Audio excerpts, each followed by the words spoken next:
Esta es la imagen de lo que se da como el acampe piquetero en la 9 de julio. Primeras imágenes aéreas del lugar. El Polo Obrero encabezando, Ministerio de Desarrollo Social, entre otros puntos allí que marcan lo que va a ser el día en la 9 de julio. Polo Obrero que también está en el conflicto de los neumáticos. A prestar atención también a las cosas que están sucediendo y cómo se están moviendo, porque crecen obviamente la conflictividad social y el Polo Obrero tomando protagonismo en distintas partes de las protestas. Diego y Nicolás en vivo. Diego. Hola, ¿cómo estás, Facu? Hola, Cata, buen día. Y sí, el Polo Obrero junto al movimiento Teresa Vive, MST, también está Barrios de Pie, en definitiva, todas aquellas organizaciones que conforman este bloque de unidad piquetera. Ustedes se preguntarán, ¿cuánta gente hay en la 9 de julio? ¿Hay mucha? Y realmente sí, es una movilización importante, quizás no es de esas más voluminosas que estamos acostumbrados, pero es lo suficientemente grande como para mantener cortada una buena parte de la avenida 9 de julio. Quiero que con la cámara caminemos un poquito para mostrarles cómo los carriles centrales de lo que es la avenida 9 de julio están absolutamente cortados, pero en principio está funcionando lo que ayer les dábamos en anticipo, lo que era el vallado del Metrobús. ¿Se acuerdan que ayer mostrábamos que el gobierno de la ciudad, a través del cuerpo de tránsito, había establecido este vallado aquí?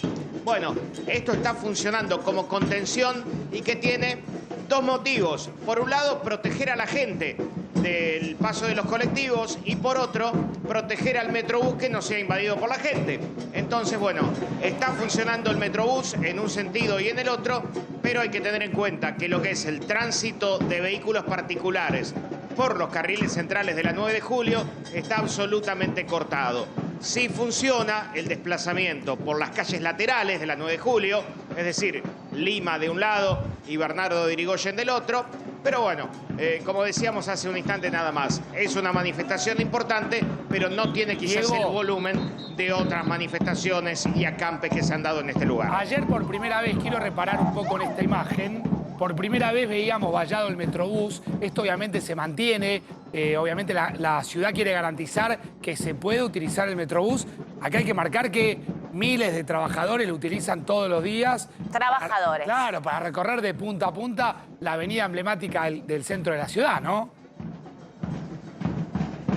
Sí, Facundo. Ayer cuando lo veíamos como una novedad, el vallado, muchos se preguntaban si iba a funcionar, si los piqueteros que acampen iban a respetar esta situación o no, si se iba a desbordar. Bueno, prácticamente 24 horas después podemos advertir que está funcionando, que la medida está teniendo éxito. Obviamente esto está acompañado de los agentes del cuerpo de tránsito, que por ejemplo, en este sector aquí, que es donde es el cruce de la calle Moreno, directamente los agentes de tránsito hacen un vallado humano y en el otro sector está ya el vallado físico. Así que bueno, el Metrobús va y viene sin problemas, obviamente quizás a velocidad un poquito más baja de lo que hace habitualmente, pero en ningún momento se ha detenido el tránsito. Quiere decir, está cargada la 9 de julio, se respeta el Metrobús tuvo que ser vallado. La realidad es que si no es vallado, la propia anarquía de la movilización hace que pongan un pie despacito en un carril, en otro, y siempre, Diego, quedaba como una suerte de acuerdo de palabra entre manifestantes y aquellos que están tratando de ordenar un poco la manifestación. Ahora, vos nombrabas, Facu, y te sumo, Diego, una palabra que es anarquía, que bueno, más allá de que vivimos en democracia y todos tienen el derecho a manifestarse, esa cosa de tomar las calles, tomar las fábricas, tomar las escuelas, más allá de los motivos de las protestas y que estamos en el marco de la democracia, empieza a alejarse del lenguaje de la ley. Y ese es un problema, ¿no? Porque cuando todo el tiempo está todo tomado, te empezás a alejar del lenguaje de la ley. Y empieza a ser otro el lenguaje con el que nos manejamos. Diego.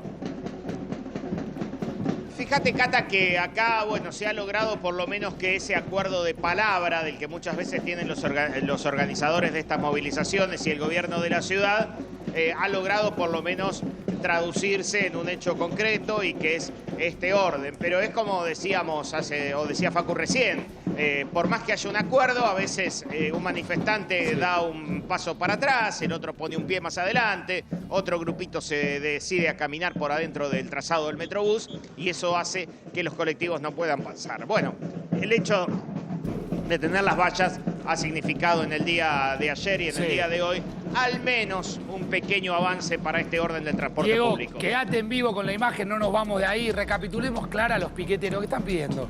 Esto no tiene que ser un premio consuelo que el Metrobús ande. La realidad es que la gente que tiene que transitar por las calles aledañas a las 9 de julio y a Moreno, ¿qué hace? Este país no lo quiere ninguno, ni aquel al que no le alcanza la plata o que vive a los tumbos o el que vive dentro de todo bien. Acá hay como una... A pesar de esto, se empiezan a dar algunas definiciones, como por ejemplo, más planes sociales no va a haber, Clara, ¿no? Claro. Este es el tema, porque acá hay de alguna manera confrontados reclamos y respuestas. ¿Qué es lo que dice la unidad piquetera? Que hoy se vuelven a reunir a las 6 de la tarde para ver lo que definen si antes de eso desarrollo social no da respuestas. Ahora, de alguna manera se da respuestas. Se empezó con un plan Empalme, la transición de programa social a empleo. Unidad piquetera dice no, fracasó el programa Empalme. Queremos más asistencia social. ¿En qué consiste la asistencia social que están pidiendo en estos días las unidades piqueteras? En trabajo genuino, en apertura de más planes sociales